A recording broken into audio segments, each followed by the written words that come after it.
Assalomu alaykum hammaga. Men bugun sizlarga sahari, ya'ni qand kasali bor insonlar uchun ham shamollashga, qon suyultirib, tanadagi har xil toksinlarni chiqarib yuboradigan, peshob haydaydigan, davleniyani normaga tushiradigan damlama tayyorlashni o'rgataman.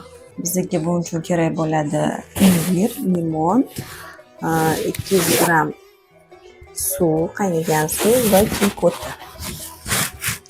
Birinchi ishimizni suvni qaynatishdan boshlaymiz.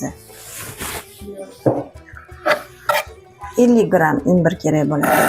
To'g'rab olamiz va yarimta limon. Menda laym bor ekan. Buni hammasini mana bu suvimizga qo'shib 2 minut qaynatib olamiz. Bu qaynagan suv, zarangga qaynatib qo'yganman. Bunga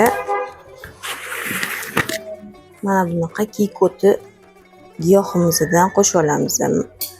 Yirikroq ekan. Qo'shuvda solinmaydi.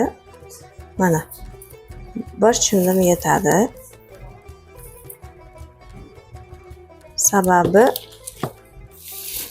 2 minut qaynaganda hamma vitaminlari, foydali jihatlari suvga o'tadi.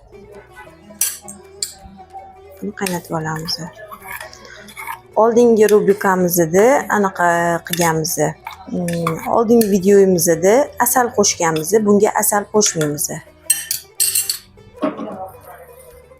2 minut qaynaydi.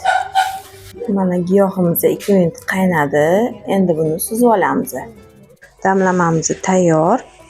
Buni bemalol davleniyasi bor, sahri borlar qon suyultirish uchun, peshob haydash uchun shamollaganda ichsa bo'ladi.